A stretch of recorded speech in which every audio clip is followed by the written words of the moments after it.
Hai, selamat jumpa lagi pada acara dialog bincang-bincang santai 1 jam bersama Ridha Kaliamsi. Apa kabar semua? Dimanapun saudara berada, di mana siaran televisi, tayangan TV ini bisa dan serial TV bisa ditangkap dan ditonton. Semoga kita semua sehat-sehat, tetap optimis, tetap semangat, tetap bekerja keras, tetap penuh harapan. Pagi ini kita berjumpa kembali dalam acara 1 jam bersama Ridha Kaliamsi dalam acara Highway pagi ini. Dan pagi ini tamu kita yang kita undang untuk berbincang-bincang, berbual-bual ini adalah salah seorang dari pewaris dan kerabat dari Raja Hamidah, wanita yang dulu dianugerahi oleh Sultan Riau Lingga Mahmud Riyad Shah Pulau Penyengat sebagai anugerah, sebagai mas kawin perkawinan mereka, dan inilah dia yang kita undang, Dr. Raja Suzana Hamzah, ya, salah satu dari pewaris, salah satu dari keturunan Raja Hamidah. Rasanya ini dari sebelah adiknya, ya, dari Raja Ahmad. Ya, jadi Raja Hamidah itu punya adik-beradik, ada Raja Ja'far, ada Raja Ahmad, ada Raja Idris dan lain-lain lah. Jadi Dr. Raja Suzana ini dari garisnya Raja Ahmad. Raja Ahmad itu menurunkan Raja Ali Haji, Raja Haji terus sampailah kepada Raja Suzana dan saudaranya yang lain. Nah, mengapa kita undang dokter kita yang satu ini untuk berbincang-bincang pagi ini? Ini begini latar belakangnya. 155 tahun yang lalu di Pulau Penyengat itu berdiri sebuah lembaga cerdik pandai namanya Rusdiah Club.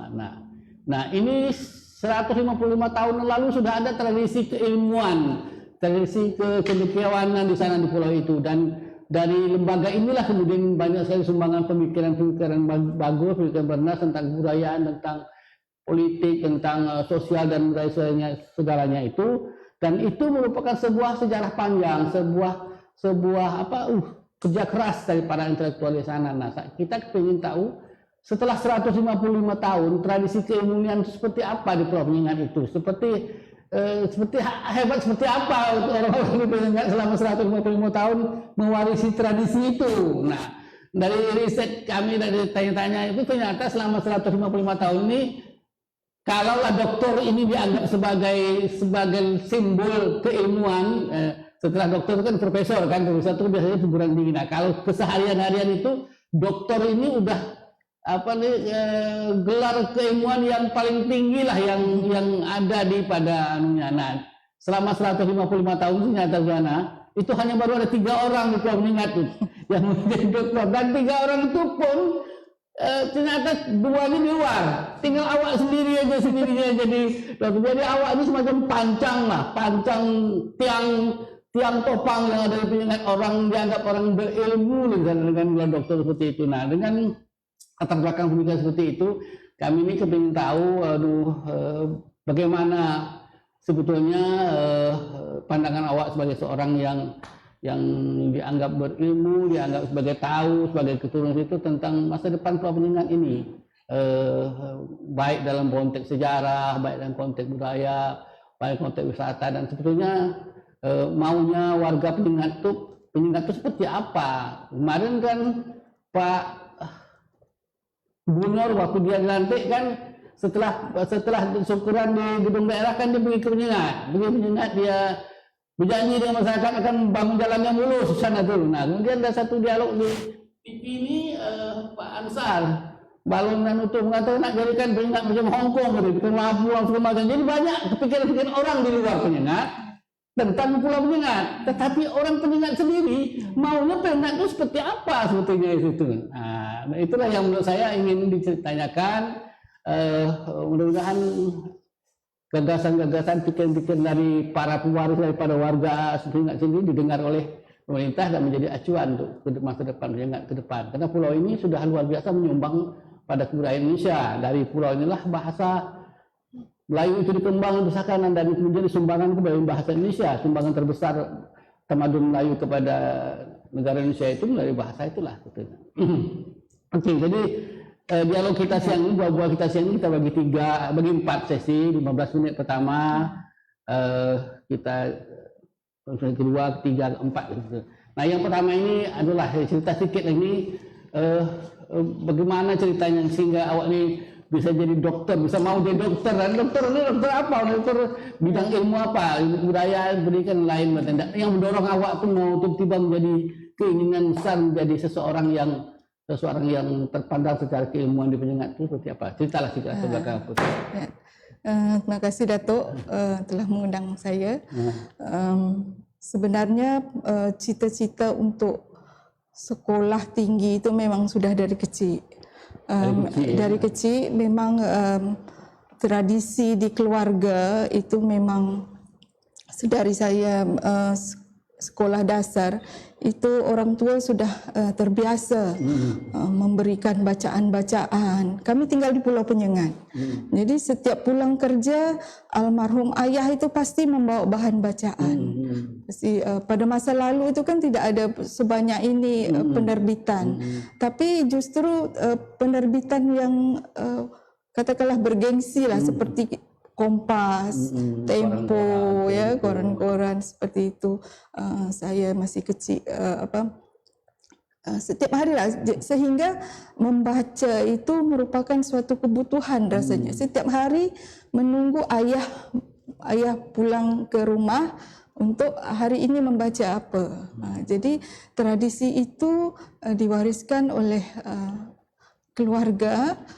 Ayah awak ini, ya. Para pemirsa semua, ayahnya dia ini Raja Hamzah Yunus. Ini salah seorang tokoh budayawan yang handal di bidang budaya, yang banyak tahu tentang budayaan di Kerajaan Melayu Riau. Ya, teruslah. Jadi itu orang tuanya.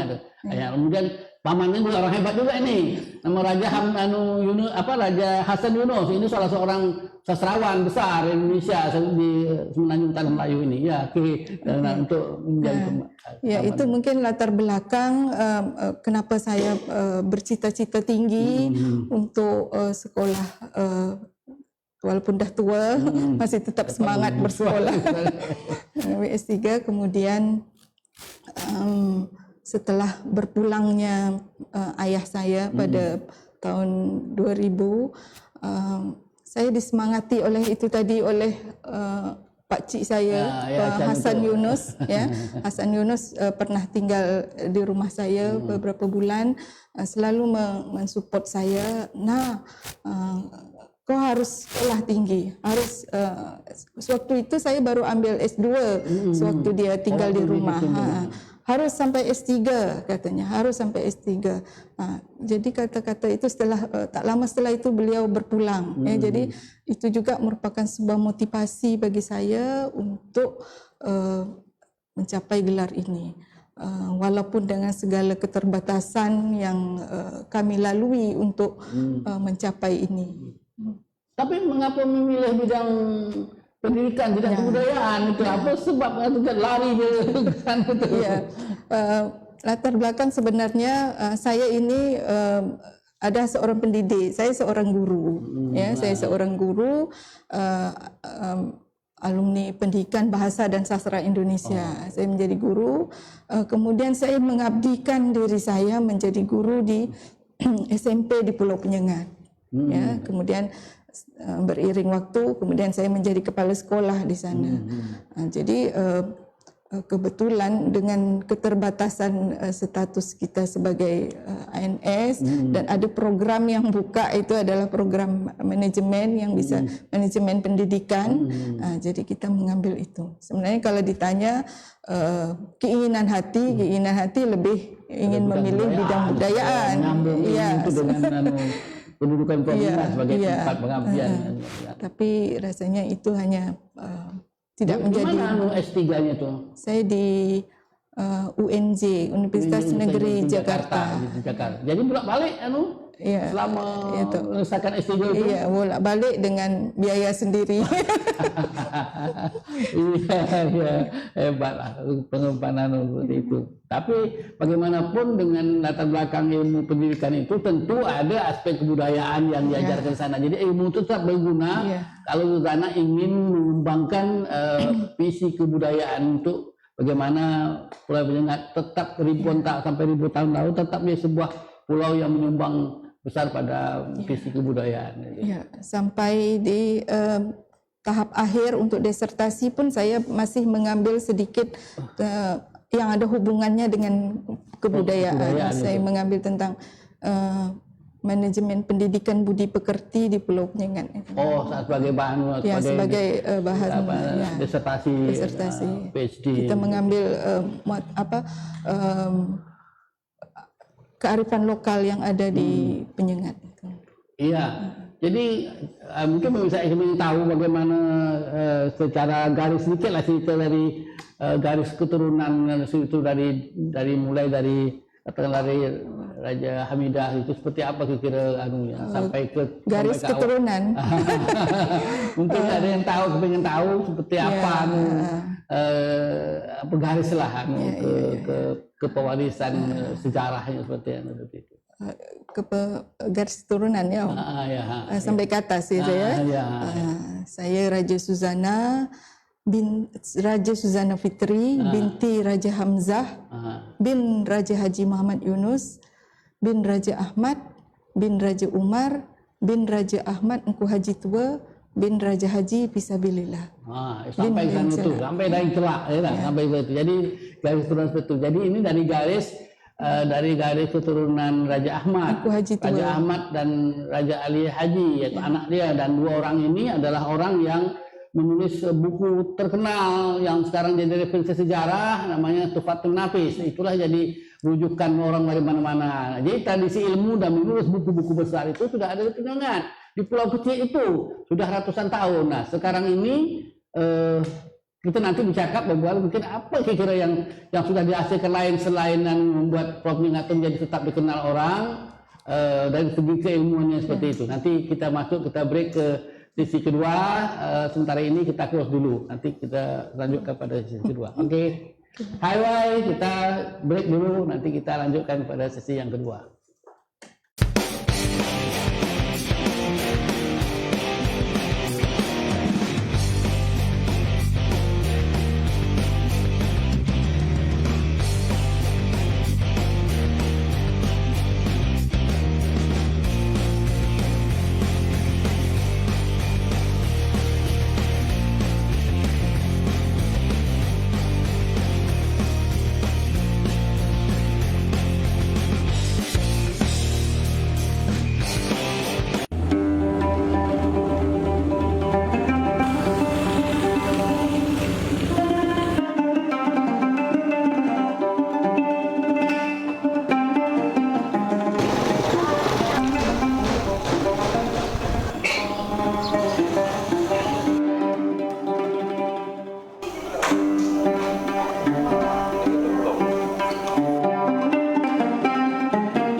Hai, kita ketemu lagi di sesi yang kedua ini. Oke, Bu Doktor, tadi kita sudah cerita bagaimana minat Anda tradisi pendidikan di rumah yang mendorong Anda untuk belajar terus sampai akhirnya mencapai cita-cita menjadi seorang dokter, walaupun bidangnya bidang pendidikan, tidak terlampau fokus pada bidang kebudayaan, tapi itu membuktikan bahwa semangat untuk mengembangkan keilmuan di Pulau Penyengat itu masih hidup, masih ada, dan saya ingin tahu, atau pemirsa kami ingin tahu, sampai saat ini dalam proses pengembangan tradisi keilmuan di Pulau Penyengat itu seperti apa? Sekolah apa yang tertinggi yang ada di sana itu, dan berapa banyak yang sekarang warga yang belajar di luar, menuntut ilmu di luar, dan kemudian sebetulnya sumbangan apa lagi selain bahasa yang pernah disumbangkan oleh Pulau Penyengat kepada kebudayaan Indonesia itu, apalagi kira-kira hal-hal yang menonjol, hal-hal yang luar biasa yang disumbangkan oleh Penyengat kepada, terutama kepada negeri kita inilah, pada Indonesia sebagai sebuah tanah air kita secara bersama-sama. Baik, kalau kita berbicara Pulau Penyengat pada hari ini, mungkin kalau kita masuk ke pulau itu mungkin tidak banyak yang secara kasat mata yang dapat kita lihat, hanyalah mungkin puing-puing, ya. Tetapi sebenarnya yang ada di situ adalah nilai-nilai, pewarisan nilai-nilai, nilai-nilai tradisi yang diwariskan oleh leluhur kami. Kalau kita bicara masalah pendidikan tertinggi di situ memang hanya sampai sekolah SMP saja di sana. Sampai sekarang ini? Sampai SMA tidak ada. Keluar juga, kalau mau sekolah SMA harus menyeberang ke Tanjung Pinang. SD-nya berapa biji ada di sana? SD ada dua. SD ada dua. Mungkin karena satu SMP begitu. Ya, faktor penduduk, faktor jumlah siswa. Sekarang jumlah penduduk Penyengat berapa orang? Sekitar 2.000. Sekitar 2.000, bukan 2.000 jiwa, bukan 2.000 jiwa ya? Jiwa, ya. Itu tadi, banyak juga anak-anak remaja, anak muda yang rata-rata mereka kalau tamat SMA itu rata-rata sebagian besar tetap melanjutkan ke perguruan tinggi, baik yang di daerah atau yang ke Jawa atau ke daerah lainnya. Sampai hari ini saya melihat keinginan masyarakat untuk menuntut ilmu itu cukup tinggi. Mereka menganggap pendidikan tetap penting, ya, nomor satu. Cuma mungkin ada beberapa faktor yang menjadi sedikit kendala bagi mereka. Oke. Jadi mengingat fungsi Penyengat sebagai sebuah bekas pusat kerajaan Riau Lingga, sumbangan dia terhadap kebudayaan Indonesia begitu tinggi. Ada nggak semacam perhatian khusus dari pemerintah, katakanlah beasiswa khusus, jadi semua anak Penyengat itu bisa sekolah dengan beasiswa dari pemerintah, jadi tidak tahu anak siapa pandai, bodoh, segala macam, ada hak istimewa dari 2.000 orang ini, anak 2.000 orang ini diberi hak untuk mendapat beasiswa belajar luar, segala macam dana, pas SD jangan bayar sendiri, begitu kira-kira. Sejauh ini yang saya tahu awal. Sejauh ini setahu saya tidak ada, tapi yang istimewa Masjid Penyengat, Masjid Penyengat itu dia membiayai putra-putra Penyengat yang ingin kuliah tetapi kuliah agama. Oh gitu. Jadi mana sumber dananya? Sumber dana masjid itu dari sedekah orang-orang yang berkunjung. Jadi dana itu disisihkan ya untuk dipakai sebagai beasiswa atau bantuan pendidikan untuk anak-anak. Tapi di bidang agama ya, harus di bidang agama karena yang membiayai ini uang masjid. Begitu juga kalau mereka sekolah, misalnya sekolah agama tingkat SMA atau SMP itu masjid turut membantu. Sampai perguruan tinggi. Sampai perguruan tinggi selagi dia mengambil jurusan agama itu dibantu oleh masjid.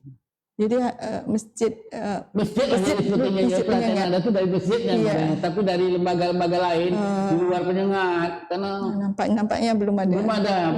Padahal siapapun tahu sumbangan Pulau Penyengat itu luar biasa terhadap kebudayaan Indonesia.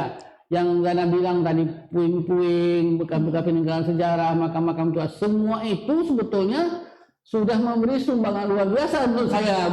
Mungkin belum ada karya besar yang lahir sana, tapi sudah berapa banyak profesor, beberapa banyak doktor dari luar negeri, dari Australia, dari Belanda, dari Eropa yang meriset di sana, mengambil gali sumber-sumber sejarah di sana, dan kemudian dipakai mereka untuk menjadi karya tesis, menjadi disertasi mereka untuk jadi dokter. Jadi sumbangan mereka secara tidak langsung Pulau Penyengat itu sudah menyumbang ilmu yang luar biasa, warisan sejarah yang seperti tak begitu diperhatikan itu kan, seperti ada yang seperti itu. Nah, menurut saya itu bahagian mungkin keinginan masyarakat Penyengat. Mungkin sudahlah, kami dah menyumbang banyak pada negeri ini, pada bangsa ini, berilah kesempatan kepada kami anak-anak keturunan ini supaya mereka bisa untuk ilmu.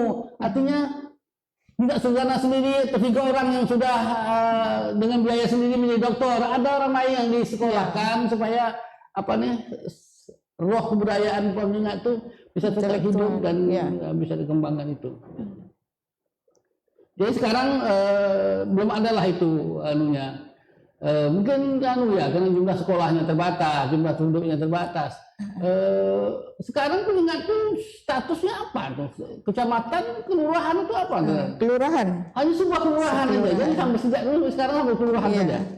Ya kalau sudah kelurahan itu kan enggak susah lah dapat bikin SMA 1 di situ kan, tetap menyeberang anak-anak. Karena ada persyaratan membangun sekolah itu, ada juga sekolah pendukungnya berapa. Tapi kalau kemudian masuk situ, Pangkil masuk situ, macam jadi kecamatan Penyengat, kecamatan Indrasakti seperti itu kan, mungkin banyak sekolah-sekolah itu yang sekolah jadi ada sesuatu lah. Ini yang jadi ada semacam kerenyuhan hati, pulau yang luar biasa besar jasanya kepada itu tingkat perhatian kepada dunia pendidikannya itu sebatas hanya sebuah SMP saja, dan tidak ada pula beasiswa yang diberikan untuk membantu anak-anak yang warga Penyengat itu sekolah menjadi agar gaung sejarah Pulau Penyengat itu ada bisa lebih Jadi sekarang dari warisan sejarah itu apa yang dikerjakan, apa yang dilakukan oleh para pewaris Penyengat, misalnya ada menulis buku, penerjemahan buku, ada membuat sebuah museum, perpustakaan, apa kira-kira yang sedang dilakukan? Kalau museum tak ada. Belum ada museum. Perpustakaan yang dikelola secara mandiri itu. Pak pribadi juga yang balai maklumat itu. Iya, balai maklumat yang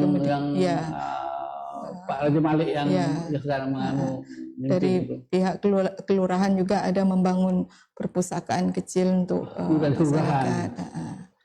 Itu di sana. Jadi yang lain ada misalnya ada pusat kajian sejarah apa segala macam itu tak ada. Tidak ada. Jadi semua kajian itu adanya di Tanjung Pinang, tidak di Pulau Penyengat. Tidak di Pulau Penyengat. Ada buku-buku baru besar, buku-buku apa yang ditulis setelah Raja Ali Haji, setelah Tupac Nabes, ada buku besar apa yang ditulis orang di Pulau Penyengat sekarang oleh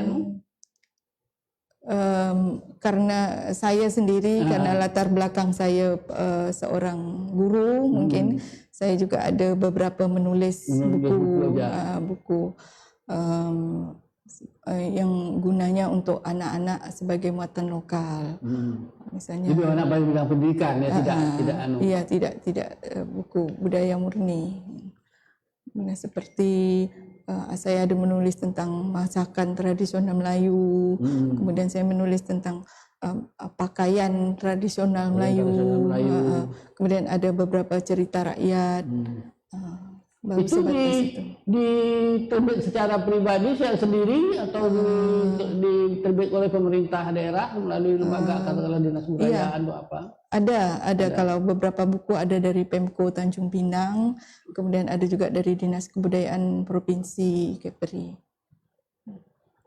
Marhum Datuk Jagana Pak Haji Muhammad Yunus juga menulis buku, katanya saya catatan ada beberapa buku-buku penting itu buku itu sekarang sudah diterbit ulang atau belum ada? Belum pernah kami jumpa terbitannya. Saya rasa banyak sekali buku-buku sebenarnya yang layak untuk kita terbitkan lagi pada masa sekarang. Atau terbitkan lagi, dan mungkin karena belum ada pengalih aksara. Jadi transliterasi naskah dulu, kemudian kita terbitkan.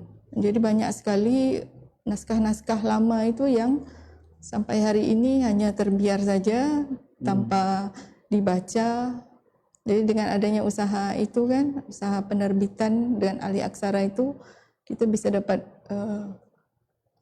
orang umum lebih dapat bacanya. Masih untung ada balai maklumat ya. Balai maklumat masih berapa banyak? Saya tahu berapa jumlah banyak buku atau naskah apa yang tersimpan di balai maklumat itu sampai saat ini yang masih terpelihara. Itu masih sekitar hampir 200 naskah, 200 manuskrip. Kemudian buku-buku penunjang tentang bacaan tentang kebudayaan itu tentang agama ya. Itu sampai sekarang masih kita kelola secara pribadi lah, secara mandiri. Itu dibantu oleh pemerintah daerah, ada anggaran khusus dari Dinas Kebudayaan atau apa untuk balai maklumat? Saya rasa sampai sekarang belum ada. Belum ada ya. Itu masih tetap besar sumbangan-sumbangan orang yang datang berkunjung seperti itu, jadi dikelola sendiri, bayar sendiri seperti itu. Oke, kita lanjutkan dengan cerita yang seterusnya bahwa sebetulnya menurut pandangan Bu Rana sebaiknya bagaimana penyengat itu dikembangkan dari aspek ini. Nampaknya menurut pandangan saya sehari-hari penyengat ini terlampau dilulukan besar sebagai tujuan wisata. Jadi tujuan sebagai warisan kebudayaan itu tak begitu besar perhatian. Sebetulnya bagaimana menurut Bu Rana sebenarnya harusnya begitu seperti apa gitu? Sebenarnya di dalam Pulau Penyengat itu sendiri ya, kita di dalam itu ada keinginan tertentu, kita maunya seperti ini. Pemerintah atau apanya maunya seperti ini. Jadi sebenarnya belum menyatu saja antara keinginan masyarakat dengan pemerintah. Jadi yang selalu terjadi itu tiba-tiba masuk misalnya proyek pengerjaan ini tanpa misalnya kita masyarakat tanya, ini membangun apa, ini buat apa, ini segala macam, saling bertanya, ini mau bangun apa, ini tempat kami mau apa, sehingga kita orang yang berada di sempadan itu pun tidak tahu sebenarnya mau bangun apa. Nah, itu seringkali terjadi. Jadi alangkah bagusnya jika keinginan masyarakat itu didengarkan juga lah, dikompen ya, seperti apa sehingga antara tidak ada kesulitan, tidak ada bentrokan dan lain sebagainya dalam pengembangan Pulau Penyengat. Selalunya kadang-kadang orang merasa susah masuk Penyengat karena masyarakatnya begini atau menolak atau apa, ya kan sebenarnya komunikasi saja, komunikasi yang tersumbat atau bagaimana, keinginan dari bawah seperti apa. Mungkin level kelurahan itu terlampau kecil mungkin ya, sehingga nanti artinya dalam konteks bukan saja anggaran, bukan saja sistem mengumpulkan informasi, sistem merancang pembangunan segala macam. Jadi kalau mereka kelurahan itu dia masih panjang lagi sampai ke kecamatan di sana kan belum tentu keinginan masyarakat semuanya itu akan padahal sebetulnya Pulau Penyengat ini tak bisa dilihat, menurut saya tidak bisa dilihat dalam konteks jumlah penduduk, tidak boleh konteks rumah tangga, tidak boleh. Tapi ini sebuah pulau yang mempunyai peran penting dalam tentang kebudayaan. Saya rasa di Kepulauan Riau ini ada dua tempat yang paling penting untuk masalah kebudayaan Melayu ini. Ada satu Pulau Penyengat dan kedua Dae. Dua tempat itu yang penting. Sama tiga Bintan lah. Bintan ada tiga tempat. Nah, tiga tempat itu kalau misalnya dia hanya dalam visi dia sebuah kelurahan, lurah berapa kuala, berapa tahanan dia, berapa besar penghasilan lurah itu kan kalau datang tamu banyak-banyak dari luar, mana dia nak cina, survei apa segala macam susah. Saya perlulah ada satu status khusus Pulau Penyengat, apalagi pulau ini sudah jadi kabarnya sudah jadi warisan dunia pula, masuk dalam salah satu heritage untuk warisan dunia. Jadi salah satu tempat penting di dunia sebagai warisan sejarah. Nah, hal seperti itu mungkin tak cukuplah dijaga oleh seorang lurah, mungkin perlu masyarakat pernah mengajukan usul. Dulu pernah ada wacana untuk membuat seperti kecamatan khusus, kecamatan khusus Pulau Penyengat ini. Tapi dalam perkembangannya kemudian meredup sendiri, hilang. Takut sebut khusus, nanti nak jadi sultan sendiri. Nak jadi kerajaan semua kata dia itu. Ya, seperti saya perlu ada hak istimewa lah. Penyengat itu harus ada hak istimewa. Hak istimewa pada sistem pemerintahan, hak istimewa pada sistem pendidikan, hak istimewa pada kegiatan-kegiatan lain, perhatian lain. Ada satu anggaran khusus yang mesti disediakan pemerintah dalam bidang kebudayaan atau memberi kepada penyengat supaya berkembang. Bagaimana Balai Maklumat bisa menambah khazanah dia, buku-buku dia, karena saya dengar ya teman-teman saya semua wartawan apa semuanya, kalau mereka ke Penyengat itu selain mereka berkunjung ke masjid raya yang besar dan megah itu, mereka ke Balai Maklumat. Karena kesitulah mereka mendapatkan informasi tentang sejarah perkembangan Kerajaan Riau Lingkar itu. Jadi Balai Maklumat itu walaupun secara pribadi dikelola oleh dari warisan almarhum ayahanda Raja Hamzah ya, sampai dikelola anak-anak, tapi itu sebenarnya sudah menjadi warisan dunia juga, karena banyak sekali orang yang sudah jadi dokter, jadi apa-apa berdasarkan naskah-naskah kuno apa segala macam di situ itu. Jadi menurut saya menarik, ini perlu ada semacam resolusi bersama mungkin ya, bikin petisi, petisi kecamatan khusus apa namanya lah, ada gerakan seperti itu. Nah, mungkin karena satu-satunya dokter inilah yang bersuara seperti itu dari Penyengat. Kalau yang besar itu ilmuwan, jadi membangkit kembali Rusdiah Club sebagai sebuah kekuatan moral di sana. Mungkin ya sayang Ayah Hasan dah meninggal, seperti itu ya, kekuatan-kekuatan intelektual yang lain yang pendukung seperti itu mungkin. Sekarang ini ada visi apa dari Penyengat itu untuk ke depan, katanya perhatian khusus apa sekarang yang diberi pemerintahan? Kan katanya gedung Lubah satu sudah gagal gak jadi. Apa yang sekarang diberi perhatian khusus oleh pemerintah daerah dalam hal ini membangun Penyengat? Mungkin pemerintah itu lebih fokus ke fisik saja, pembangunan jalan infrastruktur di pulau itu. Yang saya lihat hanya itu saja dulu sekarang ini. Untuk memudahkan orang ke mana pelabuhan, panjang pelabuhan makin panjang begitu ya. Panjang ya. Akses jalan. Ya. Bangunan historis sudah banyak yang dipugarkan. Sudah bagus. Karena ada kerjasama dengan Batu Sangkar itu, lembaga konservasi Purbakala ya. Itu dibangun melalui di sini atau melalui Batu Sangkar? Batu Sangkar. Batu Sangkar melalui anggaran APBN ya, bukan APBD ya. Ya, untuk merestorasi gedung-gedung yang masih tersisa seperti itu. Mungkin saya perlu digali lagi sejarah keberadaan Pulau Penyengat itu dengan warisan-warisan yang ditinggalkannya itu melalui pintu yang lain, yang tidak hanya bertumpu pada lembaga Purbakala yang ada di Batu Sangkar. Mungkin di sini ada dari Dinas Kebudayaan dan menurut saya harus ada gerakan moral dari masyarakat Penyengat sendiri untuk mendesak, tapi dengan konsep yang strategis seperti apa itu. Saya kira masalah dugaan bahwa masyarakat tidak menolak, karena tidaklah mana ada orang masyarakat menolak pembangunan sepanjang pembangunan itu sesuai dengan aspirasi masyarakat sendiri, maunya masyarakat seperti apa. Saya kira kita sesi keduanya ini kita close dulu, kita masuk ke sesi ketiga, nanti kita perbincangkan lagi ada hal-hal lain, sisi lain daripada Pulau Penyengat yang menarik yang menurut saya perlu diketahui oleh publik masyarakat. Highlight, kita masuk ke sesi ketiga. Terima kasih.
Hai, kita berjumpa lagi untuk sesi selanjutnya, sesi ketiga ini kita bincang-bincang santai dengan Dr. Raja Susana Hamzah, salah satu seorang katakanlah sekarang ini cendekiawan yang ada di Pulau Penyengat. Begini kan tradisi kekeluargaan di Pulau Penyengat ini kan kuat sekali ya, karena banyak di Penyengat barangkali yang tinggal di Penyengat barangkali tidak, tapi banyak lagi warga Penyengat yang sekarang berada di luar. Di antara dua doktor yang orang Penyengat itu sekarang ada satu di Batam, ada satu Karimun, dan masih banyak yang lain. Nah, perhatian para perantau Penyengat yang berada di luar, warga Penyengat yang itu kepada pulau dia ini, kepada itu seperti apa? Iya, kondisi Pulau Penyengat pada masa ini itu memang agak sedikit memprihatinkan. Ya, saya rasa mungkin bukan hanya Pulau Penyengat, di pulau-pulau manapun misalnya di Kepulauan Riau ini mempunyai permasalahan yang sama, bahwa masyarakat atau warga yang tinggal di pulau itu kalau mereka sudah mapan atau berhasil itu biasanya akan pindah ke kota. Jadi ibaratnya seperti santan kelapa yang pati-patinya itu banyak yang justru berada di luar dari Pulau Penyengat itu. Sebenarnya saya dulu bersama suami pernah juga terpikir, ya kan, kenapa kita harus setiap hari susah-susah nyeberang laut, karena kami bekerja di Tanjung Pinang, anak juga sekolah di sini, kebetulan rumah juga ada di Tanjung Pinang. Tapi kenapa kita harus setiap hari malam, pagi, hujan, gelombang, kita harus tetap bolak-balik ke Penyengat? Karena kami punya keinginan untuk menjaga Pulau Penyengat itu, menjaga dalam tanda petik itu tadi, ingin menjadi semangat, ingin tetap memelihara. Kalau kami juga pergi, bagaimana? Bukan berarti merendahkan orang lain, tidak. Tapi kita lebih konsen, kita lebih perhatian terhadap Penyengat itu. Jadi memang kita punya visi bahwa kita akan tetap berada di Penyengat insya-Allah sampai akhir. Makanya kita tetap tinggal di situ, walaupun mengenai kawan-kawan yang sudah berhasil kebanyakan kalau saya tanyakan kenapa tak tinggal di Penyengat, kenapa harus itu, mereka capek bolak-balik, harus nyebrang setiap hari, akan lebih praktis tinggal di Tanjung Pinang, tinggal di Batam atau di mana. Tapi yang sangat membahagiakan kami itu ketika Lebaran. Ketika Lebaran itu hampir semua balik semua. Jadi memang tradisi di Pulau Penyengat itu setiap Lebaran itu kita, mungkin tradisi itu sudah ada sejak Rusdiah Club itu. Sudah Rusdiah Club bahwa pada hari raya kita akan adakan perayaan permainan rakyat, persembahan, kesenian, sehingga betul-betul orang yang balik kampung pada Lebaran itu merasa berbunga-bunga, artinya ini kampung saya, diraikan dengan berbagai acara. Itu dulu tiap Lebaran, tiap hari raya. Tiap hari raya. Biasanya dua-dua, Hari Raya Idul Fitri dan Hari Raya Idul Adha. Biasanya kita tetap melaksanakan kegiatan kesenian di Pulau Penyengat.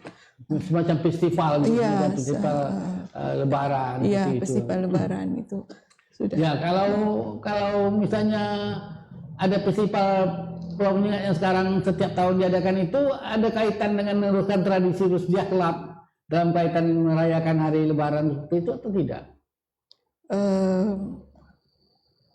Itu tanggal berapa sih? Saya udah lupa. Kalau saya tak salah di bulan Februari, 14 Februari. Itu hari jadi Pulau Penyengat. Ya. Itu kan baru beberapa tahun terakhir ini. Tapi sekarang di tiap Lebaran, tiap raya Idul Fitri, raya Haji tidak ada secara khusus, tapi semua warga yang di luar balik kampung semua itu. Iya, itu udah lama sekali tradisi setiap Lebaran itu kita adakan acara. Bagaimana hubungan dengan ada karena dulu kan sejarah ini Pulau Penyengat ini pusat kerajaan Riau Lingga dan juga tempat kediaman yang di Pertuan Muda di situ itu seperti di tempat-tempat lain ada semacam perhimpunan kekerabatan sultan.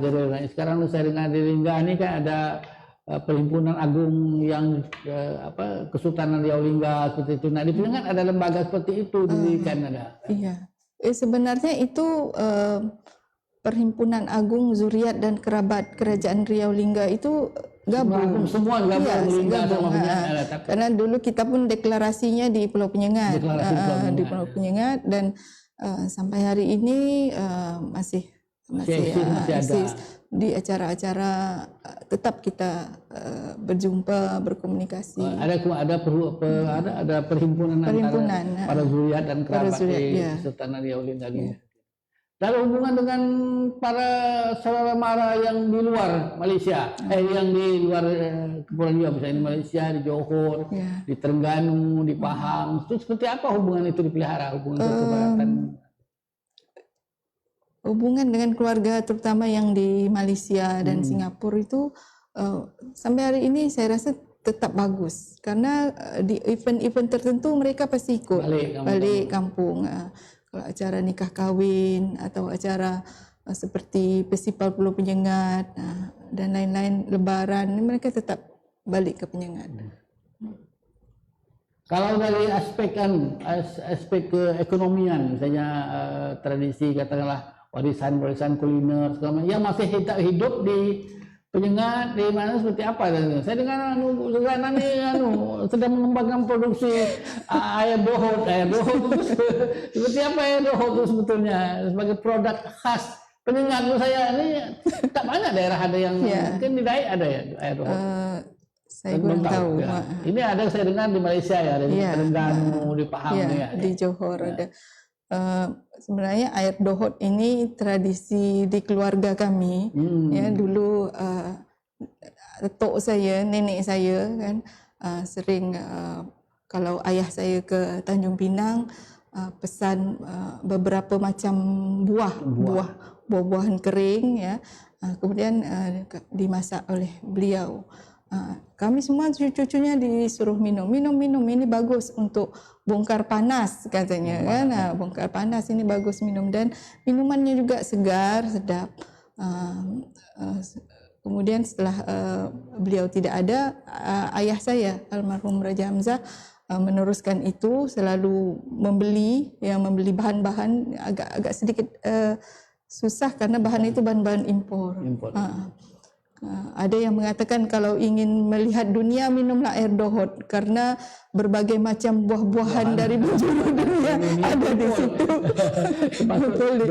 Buah zaitun, buah kurma, buah segala macam. Jadi ada di suatu kesempatan saya dijamu di Terengganu di istana ya, kemudian kami mendapat air itu. Menurut kerabat di istana itu, air ini adalah air jamuan istana. Kemudian di Johor juga kami pernah berjumpa air itu. Tapi mereka tidak menyebutnya air dohot. Saya lupa air apa. Dohot itu apa sih? Dohot itu buah dohot ada. Buah dohot. Itu agak susah juga kita mendapatkan karena di pasar-pasar kalau kita tanya ada buah dohot, buah kesemak, macam-macam, ada 10 macam buah yang itu. Mereka memang harus 10. Iya, supaya rasanya pas ya kan. Kadang-kadang orang mengurangkan macam-macam buah.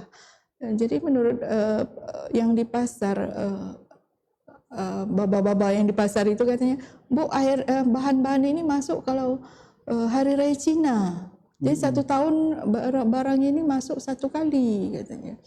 Karena itulah sebenarnya banyak orang Cina yang mengkonsumsi buah dohot dan buah kesemak itu kan.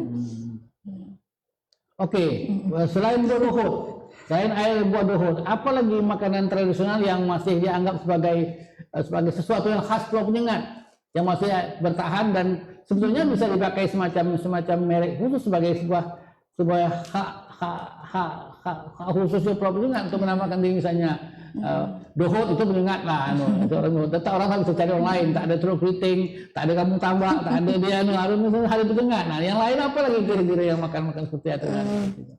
Kemudian saya rasa yang menjadi ciri khas yang saya dengar selalu, orang merasa laksa Penyengat. Laksa Penyengat itu khas. Walaupun di mana-mana ada laksa, tetapi cita rasa dari kuah laksa Penyengat itu berbeda.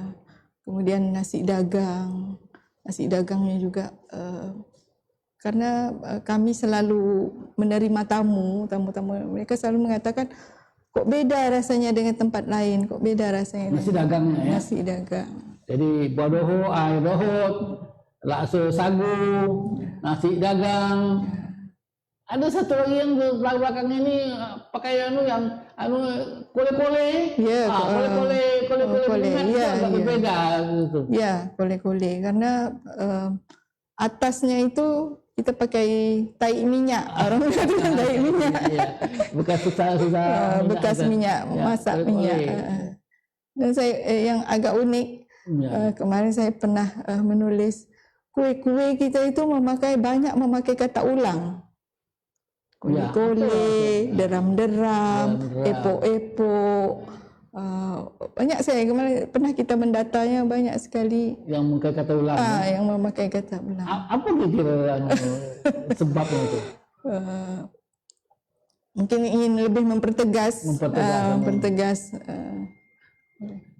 Kalau kita dari jembatan masuk ke Penyengat itu, di pangkalan Penyengat itu saya lihat masih timbul lah deram-deram, epok-epok, kue-kue seperti itu. Nah, seberapa menurut pikiran modern, bukan pikiran tradisional, pikiran yang lebih terjauh ke depan, sebaiknya makanan-makanan khas Penyengat kuliner itu dikembang dalam bentuk yang seperti apa misalnya? Apakah ada semacam katakanlah semacam usaha bersama atau apa seperti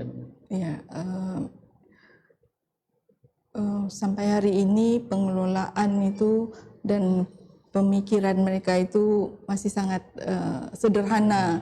Dia hanya menjual kemudian laku sudah. Dia belum memikirkan bagaimana kemasan yang bagus, bagaimana supaya ini bisa dibawa pulang sebagai oleh-oleh, terutama packagingnya itu juga masih belum. Jadi mungkin peran pemerintah di sini lebih KM atau apa pembinaan untuk merangkul masyarakat yang pengusaha kecil-kecil, industri kecil rumah tangga. Karena kalau misalnya nama Penyengat itu tercerabut, hilang lagi khasnya itu. Jadi kalau misalnya orang makan laksa, ada khas bedanya, misalnya laksa daik dengan laksa Penyengat, hal seperti itu. Mempertahankan semangat tradisional Penyengat itu dalam kuliner dan produk-produk yang lain. Oke, nah ini mungkin sesi terakhir yang katakanlah dalam semangat keilmuan awak, sebagai seorang dokter, sebenarnya apa keinginan awak yang paling besar yang ingin awak bisa wujudkan di Penyengat sebagai sebuah komitmen pewaris, komitmen terhadap Pulau Penyengat ke depan, dan ini mungkin bisa disampaikan pemerintah sebagai sebuah usul, saran, kalau perlu deklarasi lah bagaimana masa depan di Penyengat itu ke depan untuk menjadi pulau itu tetap menjadi roh sejarah Kerajaan Melayu Riau. Saya selalu mengingat kata-kata almarhum ayah saya. Beliau selalu mengatakan, kita tak apa tinggal di kampung. Kita tinggal di kampung, tapi kita jangan kampungan. Itu kata-kata. Tak apa tinggal di kampung, tapi jangan kampungan. Itu luar biasa menusuk hati saya kata-kata itu. Jadi dengan itu kita selalu berpikir, apakah aku kampungan gitu kan, dengan bertindak seperti ini, apa yang harus aku lakukan supaya istilahnya martabat kita naik. Jadi sebenarnya itu juga lah yang sewaktu saya menjadi guru di Pulau Penyengat itu, saya menjadi kepala sekolah di SMP Penyengat itu, saya selalu memberikan semangat pada anak-anak. Nak, kita orang kampung, kita orang pulau, tapi kita jangan kampungan. Ayo kita bersemangat. Kita harus meraih cita-cita yang tinggi. Itu yang selalu setiap angkatan saya berikan semangat mereka seperti itu. Jadi di Penyengat tuh masih kuat sekali perasaan merasa sebagai orang kampung. Padahal ini bukan kampung, ini sebuah pusat kerajaan besar dulunya. Jadi pikiran menjadi kampung itu membuat mereka drop pemikiran. Kadang-kadang yang melabelkan mereka kampung itu dari luar, misalnya kan, dari kawan-kawan dari apa. Dulu kan kami waktu masih kecil-kecil sekolahnya di Pinang, selalu diejek. Oh, sampan bocor katanya kawan-kawan. Kadang kita pulang ke rumah kita bercerita kami diejek. Nah, itulah kita tak kebesaran Penyengat sebagai sebuah pusat pemerintahan, pusat yang tua segala macam itu memang redup selama ini menjadi sebuah diksi, sebuah kampung saja, sebuah reduksi pemikiran. Sejarah sewaktu terhadap Pulau Penyengat. Padahal pulau ini luar biasa sumbangannya kepada kemajuan kebudayaan, peran sejarah yang melakukannya sampai hampir 200 tahun seperti itu, sehingga sekarang menjadi dianggap sebagai sebuah kampung, sebuah pulau. Memang berdosa betul rasanya menjadikan Penyengat itu sebuah desa. Mungkin harus ada upaya lain supaya mengembalikan kembali kebesaran Penyengat itu ke depan. Jadi sepanjang Penyengat itu tetap saja sebuah kampung, dianggap sebagai pulau, sebagai kampung, sebuah desa seperti itu, pemikiran masyarakatnya tetap tereduksi, tergerus, tetap menganggap dia sebagai orang kampung, sebagai orang pulau. Padahal itu di sebuah pusat kemajuan kebudayaan, sebuah pemikiran, dan di dalam catatan sejarah seperti yang ada itu, Rusdiah Club itu dianggap sebagai salah satu cikal bakal nasionalisme di Indonesia. Karena itu di rantau ini, bukan Indonesia, di rantau Melayu ini, dan karena itu Belanda kan sangat takut dengan Rusdiah Club ini. Karena dipaksa bagaimana supaya bisa bubar kan. Nah, itu 155 tahun ternyata pikiran yang besar itu, pikiran hebat itu tereduksi, tergerus oleh pemahaman sendiri kita bahwa kita Penyengat itu hanya sebuah kampung, sebuah pulau, dan sebuah komunitas dari masyarakat sampan bocor seperti itu. Jadi itu sangat berbahaya untuk masa depan Penyengat, dan takkan bisa sulit bangkit kalau seperti itu akan seperti itu. Jadi mungkin baguslah misalnya kalau misalnya sekarang lembaga Zuriat, Perhimpunan Agung Zuriat Melayu Kerajaan Sultan Melayu itu diubah saja menjadi Kesultanan Riau Lingga lagi baliknya, menjadi sebuah kerajaan lagi, membangkitkan mana mungkin tidak ada, tapi di Penyengat tidak apa-apa lah jadi supaya semangat kebangkitan 155 tahun kebesaran Penyengat, 155 tahun kehandalan, kehebatan Rusdiah Club itu bisa bangkit kembali. Kalau tidak akan tetap seperti ini, apalagi sekolah sampai SMP saja, status desa hanya sebuah desa saja, tiap hari tetap aja bolak-balik dengan perahu-perahu yang seadanya, dan menurut saya sebuah revolusi pemikiran tentang Penyengat kembali menjadi warisan dunia, menjadi sebuah sumbangan pusat kebudayaan baru. Jadi ada perjuangan seperti itu, dan menurut saya perjuangan seperti itu mestinya dari dalam Dr. Zuzana lah yang menjadi penggerak dengan sebagai pancang terbesar karena yang tak ada seperti itu. Oke, saya kira closing untuk apalagi habis waktunya closing ya. Para pemirsa sekalian, demikianlah bincang-bincang santai saya dengan Dr. Raja Zuzana Hamzah, salah satu dari keturunan Raja Hamidah, keturunan Raja Ali Haji, keturunan para pewaris kebesaran kerajaan Riau Lingga dahulunya, yang sekarang berjuang untuk membangkitkan kembali semangat kebesaran Pulau Penyengat, agar kebesaran 155 tahun dari pengaruh keberadaan Rusdiah Club itu bisa membangkit kembali, dan Penyengat kembali menyumbangkan hal-hal besar, pemikiran-pemikiran besar. Sekali lagi terima kasih kepada pemirsa semua yang telah setia menonton acara ini, dan kita berjumpa lagi pada acara akan datang. Assalamualaikum warahmatullahi wabarakatuh. Ayo, kita berjumpa lagi pada minggu yang akan datang. Salam sejahtera. Ya, selamat malam. Batin dan Puncak Cindai.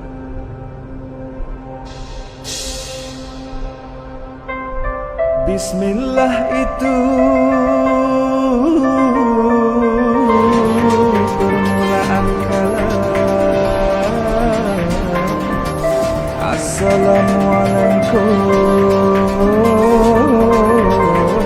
pembuka salam. Hamba yang fakir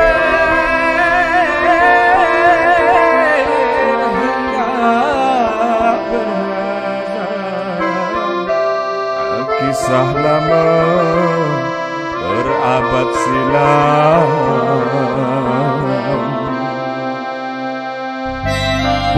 Jahit dahulu bersinggah sana, pusat kerajaan Riau dan Nili. Berpasak gunung bercabang tiga, mendulang tinggi mahsyur membuana.